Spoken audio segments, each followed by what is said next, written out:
Hello and welcome. You're viewing the Citizens Journalist podcast, Mesa County Compass, that brings you the news that you can use from a different point of view. I'm Ruth. I'm Lisa. And together we are Mesa County Compass. Our goal is to create an informed, current, active citizenry armed with the facts. We will be covering what's new to you, what it means to you, what you can do about it, and provide you access to the decision makers when we can.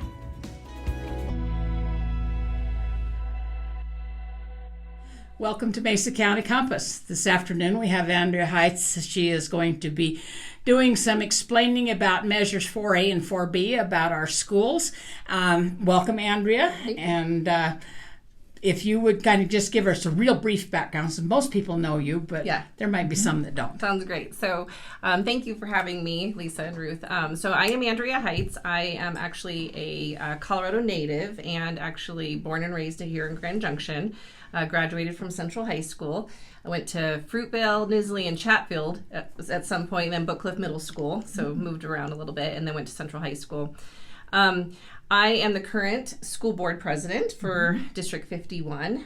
Got elected in 2021, and excited for the work that we've done over the last 3 years, and excited to be here today to talk about the ballot measures for Mesa County. That these are the last two ballot measures on your ballot for 4A and 4B. So thank you for having me. Oh, you're very welcome. Just a real quick thing is that you came to Stand for the Constitution the other night and did such a marvelous presentation. I hope that you can get that point across to our viewers today. Sure. Okay. Happy to do so. And I'm happy to answer any tough questions or any questions that you have, because I'm sure your viewers probably have them in mind as well. Right. You do. Right. And the negative Nellies. Okay. I'm going to be your one you have to convince. Okay. Sounds good. And 4A and 4B, you say it's not going to raise my taxes. And I'm questioning why, right after you got Grand Junction High School built, are you coming back to the voters and asking for more? Sure. No, and that's a great question. And I don't actually disagree that that's obviously how it looks and feels.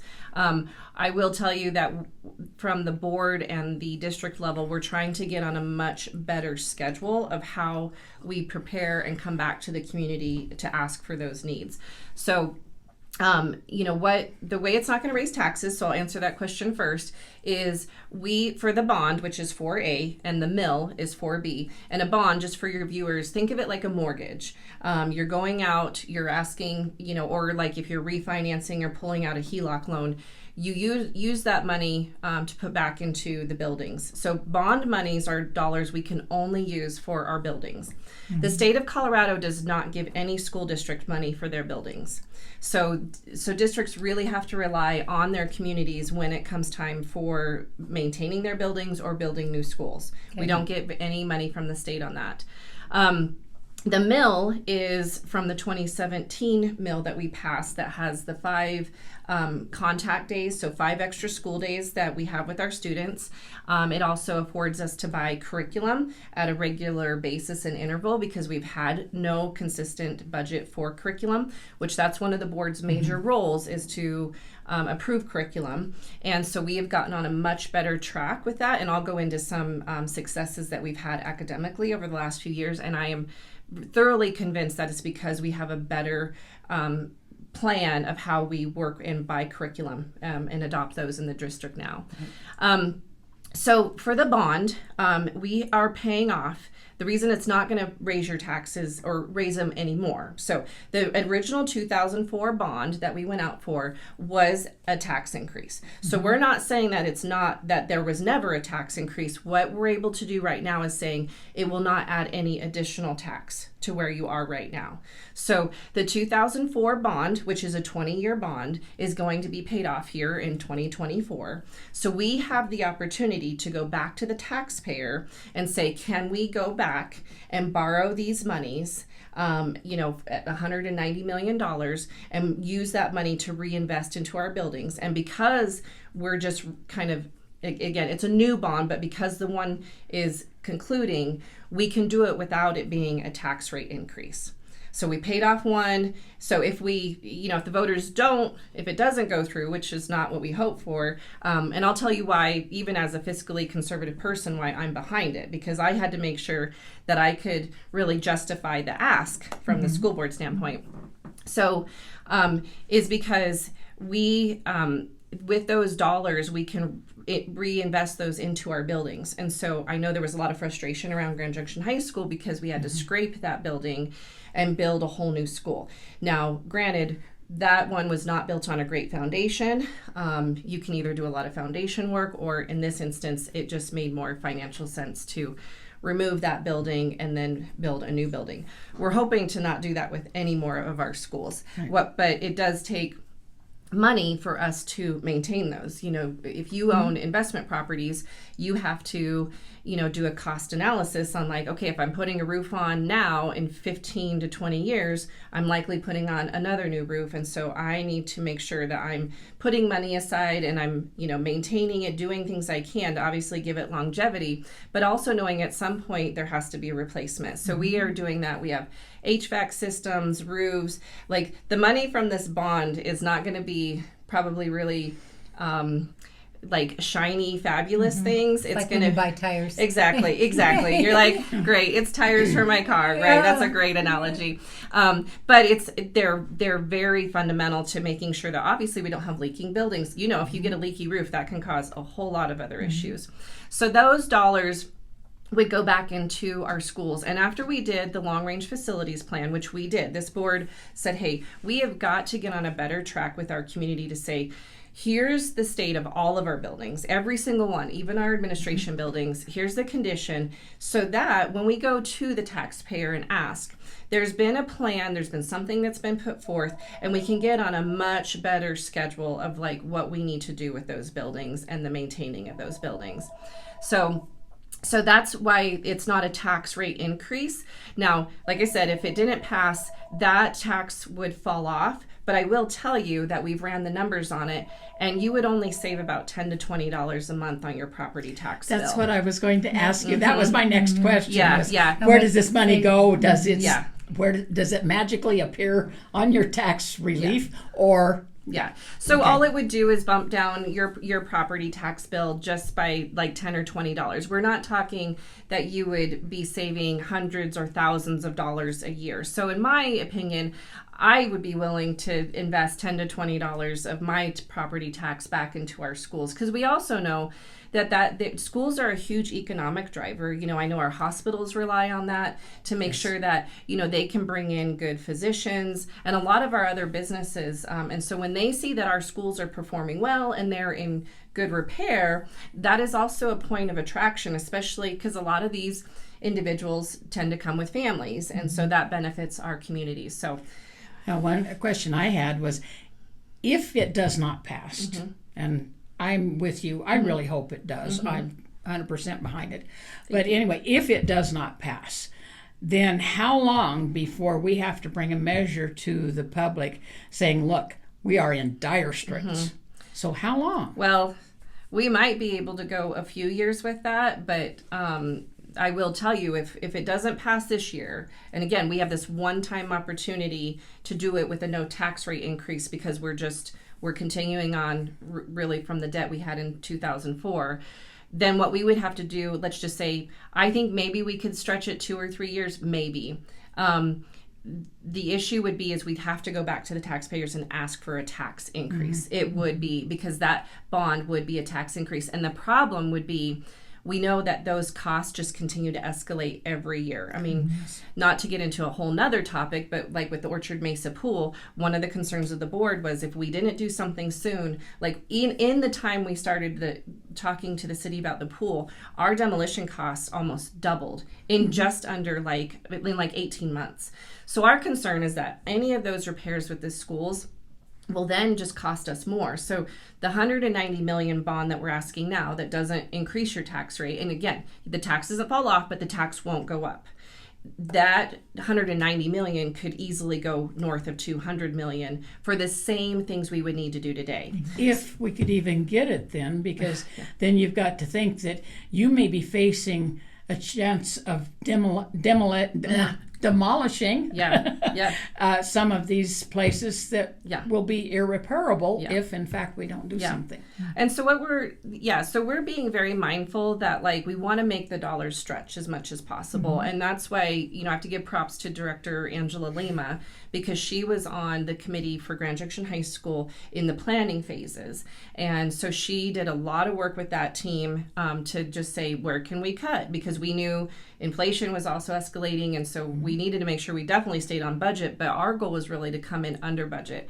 And honestly, we will be under budget on the Grand Junction High School, which is completely unheard of nowadays, especially not just in building alone, but also building a school. And so we wanted to prove to our taxpayers that we take it very seriously when they say yes to these things, that we are going to make these dollars stretch, and wherever we can save, like with Grand Junction High School, that bond says that money will go back to paying down that bond.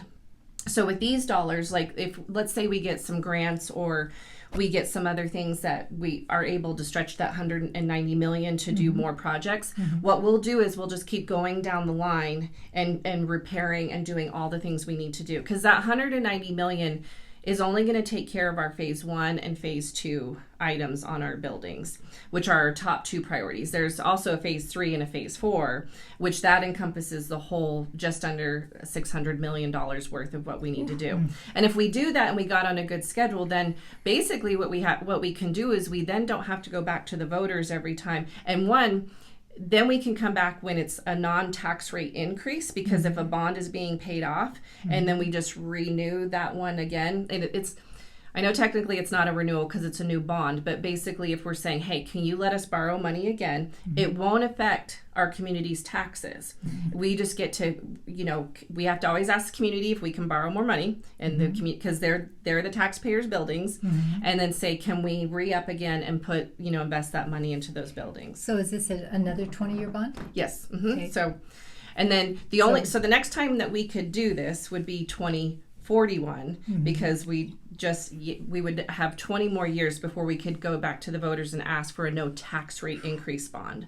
So like I said, we can't wait till 2041 to ask again, because by that point we will have such disrepair. And we have a very minimal budget in maintaining our schools. Again, there's one mill where we got $1 million that goes into our school facilities, and then we have another $1 million that we save from our general fund. So on a yearly basis, we only have $2 million to work with in working and maintaining our buildings. Unfortunately, we'll have to recalibrate and do some things to make sure that we get in a much better position, and that's definitely what we're working on, to make sure that we can make those dollars stretch further and our buildings don't get in such disrepair. Well, hopefully you won't have as much repair with junction and Right. changes that you would be able to make. So understanding every single penny of this will go strictly to buildings. Yep. So you can actually go to the D51 website, so d51schools.org, and if you go to the webpage, it'll tell you what priority 1 and 2 improvements each school will get. So if you're curious, like what Appleton might get or what Fruitvale might get, you can go in there and it identifies on that long range facilities plan. It will tell you what each school. Now, granted, Junction's not going to get anything because it's brand new. If it needs something, we're going back to the contractors. Right, exactly. It's still under warranty. Yes, we got our warranty there. So, but you could go in and see what the priority 1 and 2 improvements are on each building, and you can see what those dollars will specifically go towards. And the bond specifies exactly how we can spend that money. And at the end of the bond language on 4A and at the end of the mill language on 4B, we have committed ourselves to doing an audit to make sure that those dollars will be transparent with the public. We have to do that. All of our finances are, public on our website, but to show them that we are spending those dollars exactly for what they voted on. Okay, and then when do 3 and 4 need to be done? So those ones are not as pressing, but what we'll do is as 1 and 2 get done, and if we can save any of that money, like if we can apply for like a BEST grant, which is Building Excellent Schools Tomorrow, and some of those other grants, or if we can work, like right now I know they're working with some energy efficiency type initiatives where Excel or some other companies might work with us on that. So if we don't have to spend the dollars there, then we can take those dollars and put them, and like I said, then we'll just go back down. So what we'll see is once we get through that 190 million, we'll kind of see where we're at and see what we need to maintain. And at that point, I hope it gets us down the road. Obviously, I hope the economy's in a much better place. And so then if we go back to the taxpayer and say, okay, we've been able to do these things, we've spread these dollars, like we got into some of the priority 3 items, now we need to take care of these others, we can maybe go back for another ask, but it could possibly be for less. So Okay. So can I pass 4A and not pass 4B? yeah, you could. They're not interlocked. So 4A is the bond, which is just, again, asking if we can take those 2004, we paid that off, re-up that, basically borrow that money, and then and we can use that money. And then 4B is basically, we're just asking for that sunset on the 2017 mill, because in 2017 they said, okay, we need the 5 extra days, contact days with students, we need curriculum. There's $1 million worth of capital needs like that we can put towards buildings in it, and then there was some technology stuff and safety and security.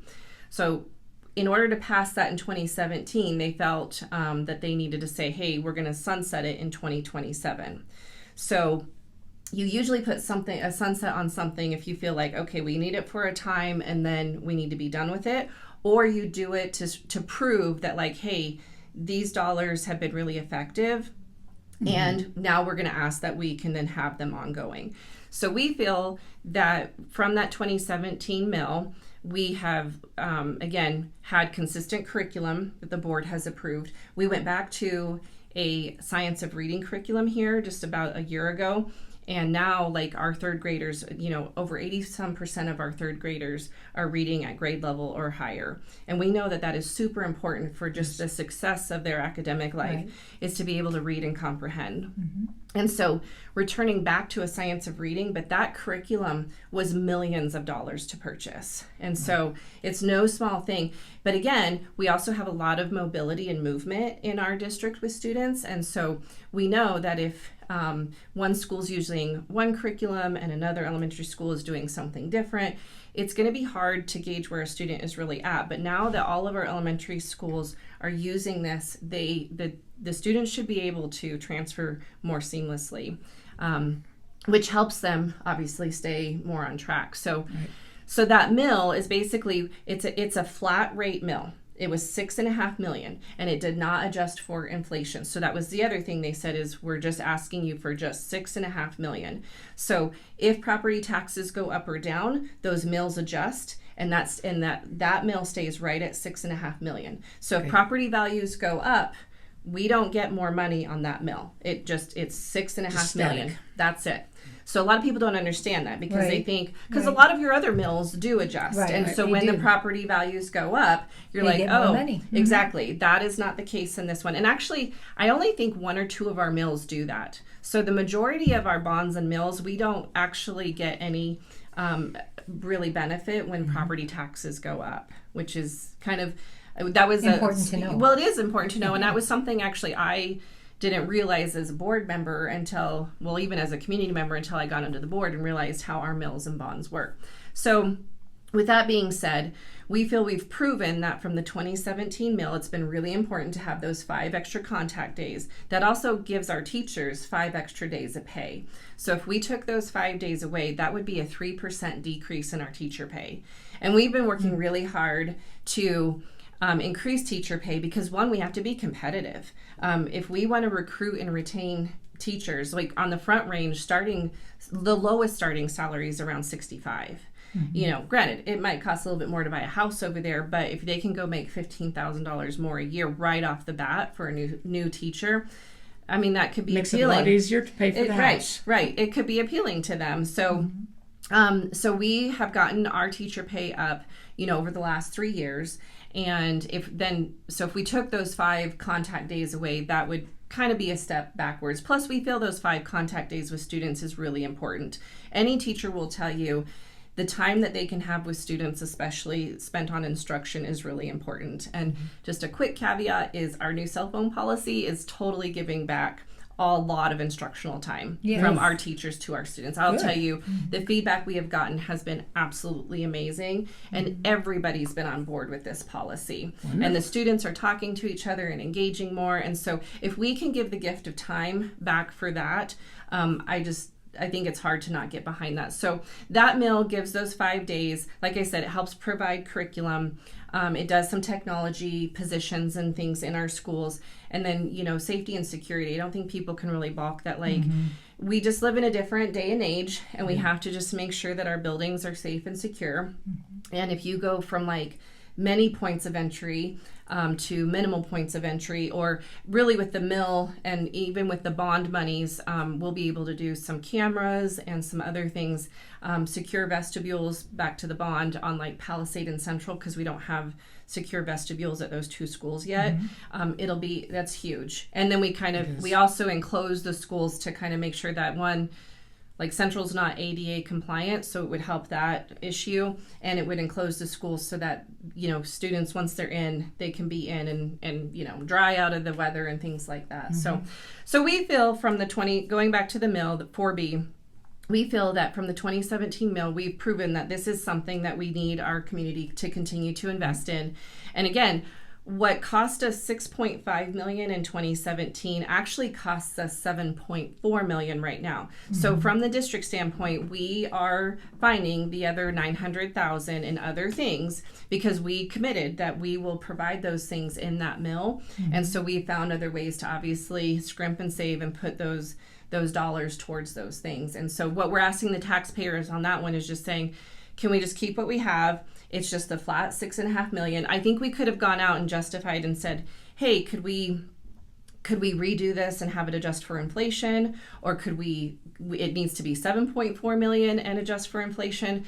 But we also just knew that it's been hard for a lot of people over the last couple of years just to buy gas and groceries and do anything. And so while recognizing that, and then also knowing that we don't want to lose the momentum we have with our students, we grappled with this for a while. It's we could make a good case to ask for more, but we just felt like it wasn't really fair to the community. And what we just wanted to say was, look, we've proven ourselves to utilize these dollars effectively, and they are beneficial, and let's just keep it what we have, and it's not increasing your tax at all. Like I said, that one's just lifting the sunset. Wise decision. Because people look at that. The raising of anything right now is just a death knell, if you will. Well, and so we really thought about that was how, in looking at anything, I really wanted to try to see if this could be a win-win, right? Because I get it from the taxpayer standpoint. You're going to just really scrutinize, okay, we're all struggling to pay for things. There's more taxes, just all the things. And then, but then also looking at the standpoint of okay, what can we do that continues to help our students and, push the district forward? I mean, we are one of the districts that's actually excelling. Our graph is going up in academic outcomes, our school performance, and a lot of other districts are not, and they're going down. And so we have really gotten on a good track over here. That's good. And like I mentioned the other night, I have to give kudos to the previous board, and with Dr. Serco and Dr. Hill there, where we got our students back to in-person learning a lot sooner than others. And again, that was really at kind of the behest of our families also pushing for that, because they knew it was important for kids to be back in in-person learning. I mean, I think once we all saw kids get behind computers, we saw that was not working very well. And so I appreciate the district listening to the community, obviously the community advocating for that, and I think that has truly helped us, in where we are right now.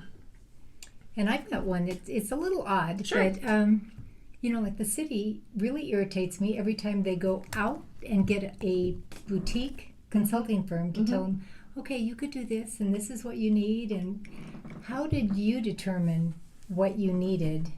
Was it internal that your people within the district were saying, these are needs, this is cost, and you guys did the analysis, or did we hire a boutique from Denver and say, this would be great for the school? Yeah.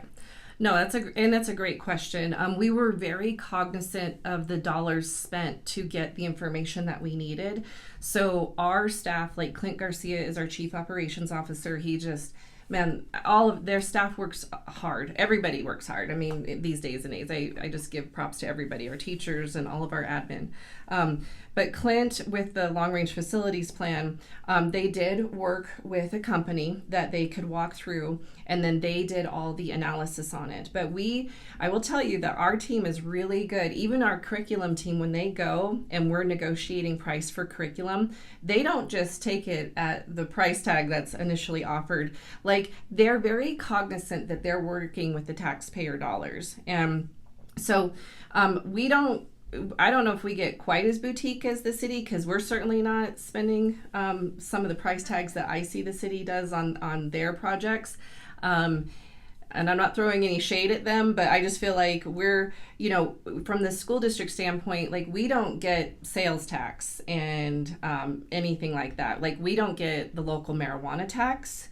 That all goes towards the rec center and some drug crisis prevention type stuff. And then the state marijuana tax, we get very little of that towards education. They sold it to everyone that it was going to go to education, but not very much does.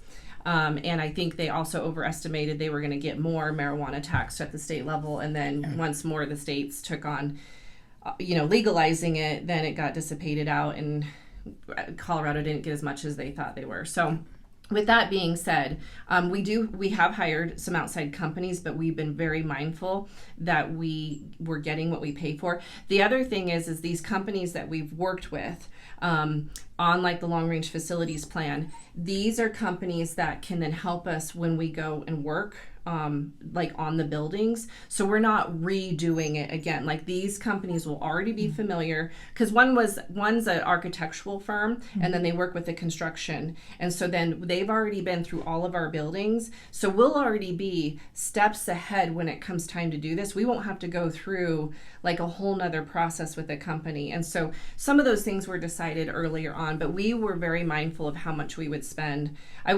We would do it internally if we had some more manpower, but it's just one-time amount that we could spend on getting some of these things done. And again, we were very, very mindful that if we were going to do it, that we made sure that we would get the information, and it wouldn't be just a pet project, that it'd be looking to really get some substantially significant things done.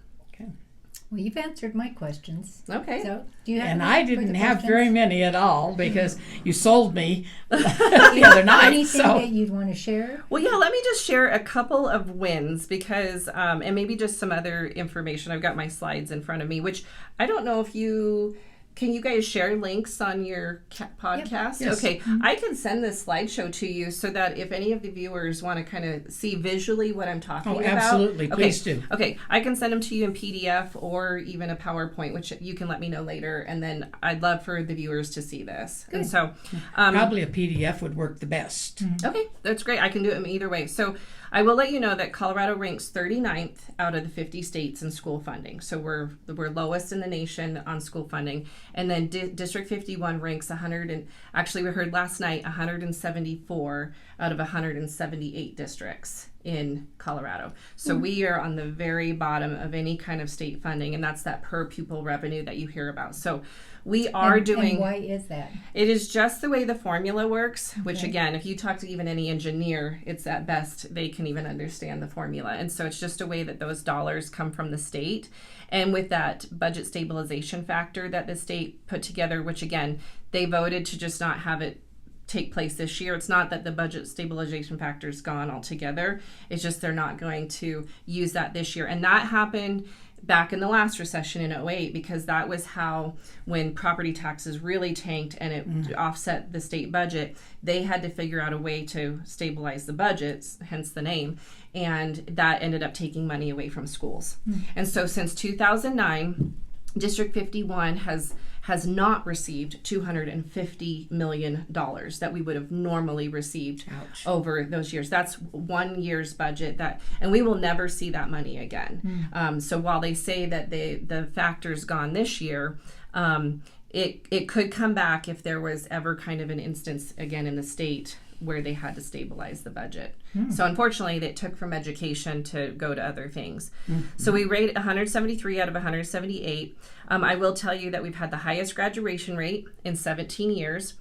Over 88% of our schools have earned the highest academic ratings in Colorado, and our goal with our strategic plan is to get every single one of our schools into those top 2 tiers. Excellent. So because that means that you were getting really good academic outcomes, and that all comes from our testing information that we do with our kiddos. We have reclaimed District 51. Districts also get a status, and so we have reclaimed the accredited status, and it's been 8 years since we've had that status. And then we have the highest percentage of elementary school kids reading at or above grade level. And then 1,000 plus high school students earned nearly 11,000 free college credits this last year. So D51 partners with CMU and CMU Tech. So we actually give back to our community, or take those taxpayer dollars. And for any parents of students that want to go to CMU, CMU Tech, they can actually end up getting some of those credits for free. And we have kids who will get the majority of their gen eds and things out of the way. They can graduate with an associate's, a certificate, and already be on their way and have part of their college already paid for. Excellent. Which is a huge win for our families. Absolutely. So let me see if there's anything so CHS, so Central High School and Freedom Monument High School will get the largest amounts from the bond, but like I said, because the back part of Central High School is actually the same age as Grand Junction High School. It was just built on a better foundation. So we will work on making that a better building. They don't have adequate science labs with vent hoods and gas hookups to be able to do experiments.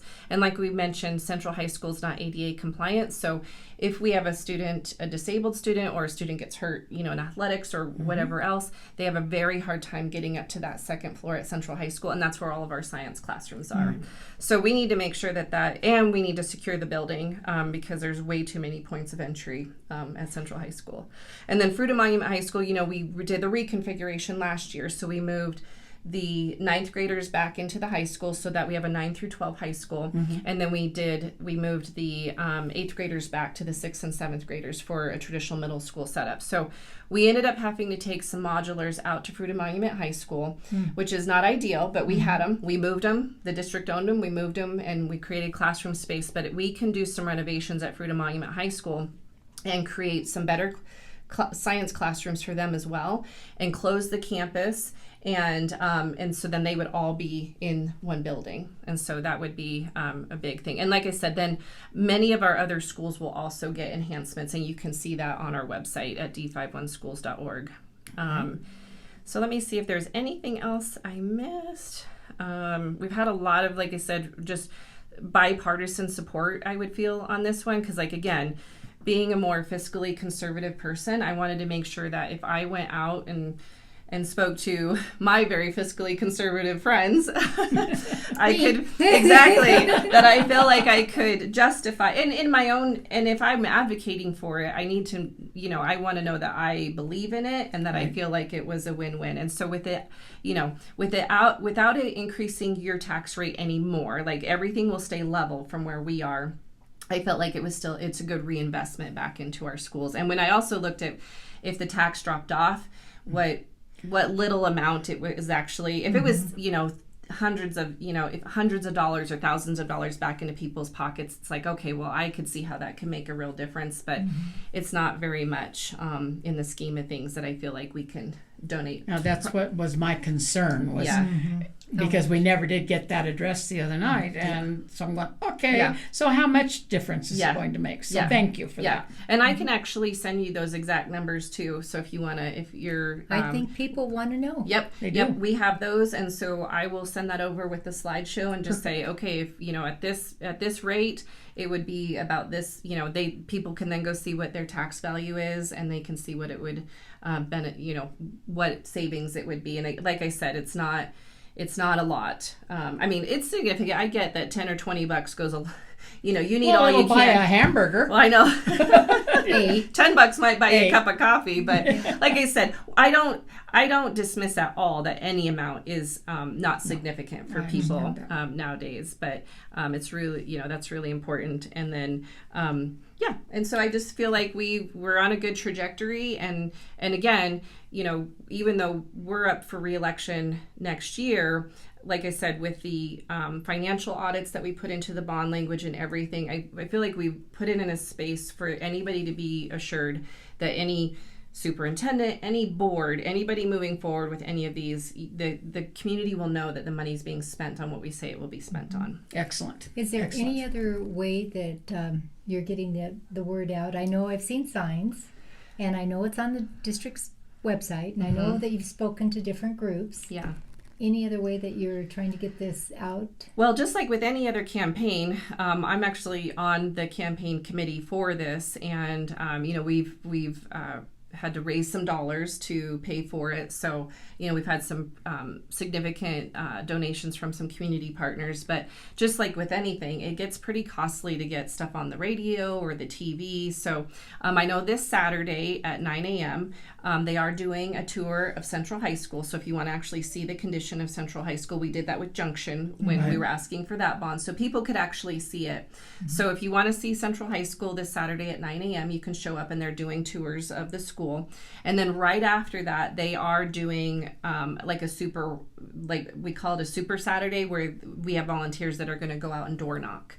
And so since ballots just dropped this week, we have had volunteers door knocking and making phone calls. And so, like I said, but, everyone's stretched a lot with this big of a campaign season. Yeah. You've got a lot of candidates, you've got a lot of ballot measures. And I think I just encourage people, start from the bottom of the ballot and go up, because the bottom of the ballot is all your local community issues. Right. Exactly. And then you can finish with the president, and however many are on that In list, between. which you always forget how many decide they want to run for president, So, people can get fatigued by going through, like all the judges and everything like that. And so we just said, turn your ballot over, start with your local issues, because those actually do make a greater impact on your day-to-day. It does. I mean, sure, things at the federal level do as well, but when you're talking about what your local schools do, what your local municipalities do, that is where you are day to day. And so we